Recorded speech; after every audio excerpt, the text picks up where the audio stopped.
How's it going, my friends? Hope you're doing well. I wanted to share with you a quick picking tip today that really helped me out, and I think it's going to help you out quite a bit. You may have encountered this frustration when you are going from a downstroke on a string to a string higher above on an upstroke. We call that inside picking. If you haven't heard that term before, it just means that we're kind of caught in between two strings. So if I was going from a downstroke on the first string, the E string, to a B string upstroke, that's inside picking. It can be murder.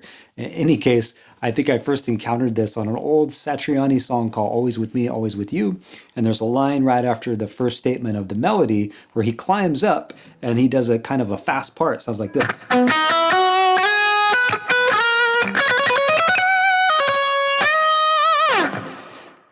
That was killing me for months, maybe even years. And one of the things that I figured out is the tablature had it going like this. That's really hard to do because it's the exact inside picking motion I'm talking about. So in order to kind of work around that, what you can do is rearrange these notes. So when you find these inside picking parts, it may not be that you're just a hopeless picker. It may just be the arrangement of the notes can be a little more optimal. So instead of doing these notes, this is a C sharp going to a B 2 times in a row, I decided to put that B and C sharp on the second string. Very easy picking dynamic there, still using alternate picking.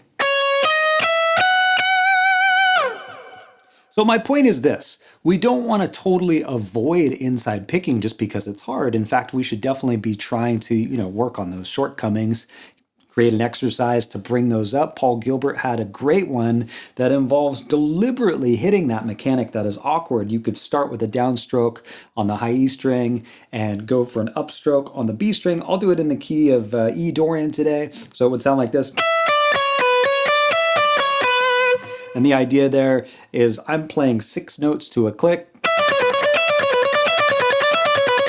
And if you want to hammer that even further, what you can do is go back and forth a couple of times between the E and the B string.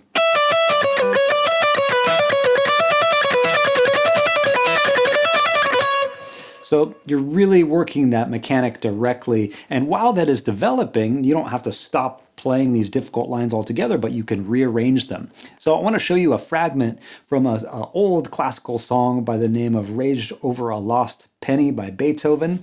And it has this fast sequence on the B section of the song that takes you through some kind of E harmonic minor and melodic minor.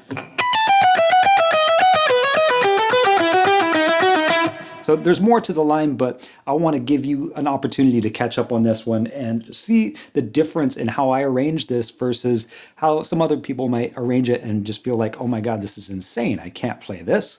So if I was to play this all in one position, I'm already going to run into that inside picking dynamic pretty quick after a few notes. And that's going to make things have kind of a sound of a hiccup for a lot of people.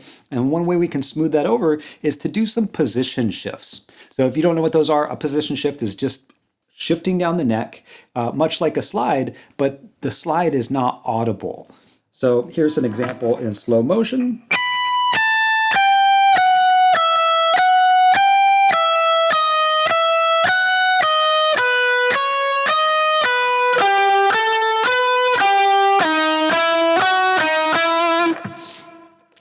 So you can see that I'm moving across the fretboard, and what's great about that is it keeps the picking dynamic the same. So it's all going to be alternating, and the great thing about this pattern is that my downstroke, my strong downstroke, is always going to be the accent that I need it to be, whereas sometimes when you combine accents involving a downstroke and an upstroke, you may find that that just doesn't quite come out at the same volume dynamic. So this will really smooth out your playing. So great way to add some speed, play some faster stuff, some more complex lines, and still be working on those shortcomings, those inside picking dynamics. And you might actually be the opposite. Maybe inside picking is easy for you and the outside picking is something that's a challenge. So if that is the case, you can certainly go back to that exercise I mentioned earlier, and you can just reverse it. So instead of starting with a downstroke, you're actually starting with an upstroke.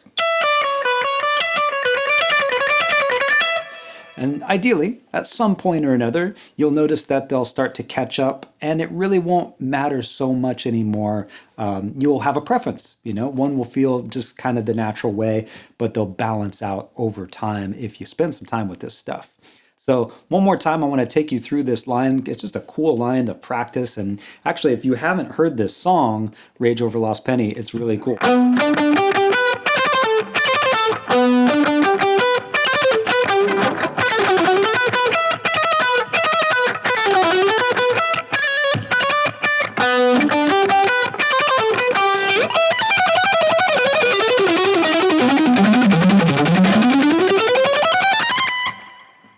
So here's a small fragment of that descending part of the song that you can use to work on the position shifts and leading with a downstroke.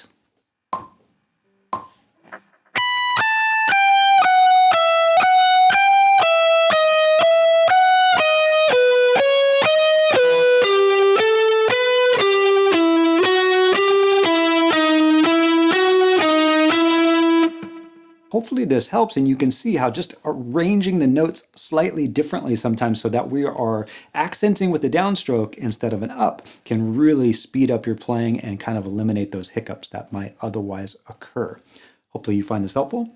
And if you have any questions, feel free to just chime in the comments below. I'm always happy to help. And let me know what you'd like to see in the future.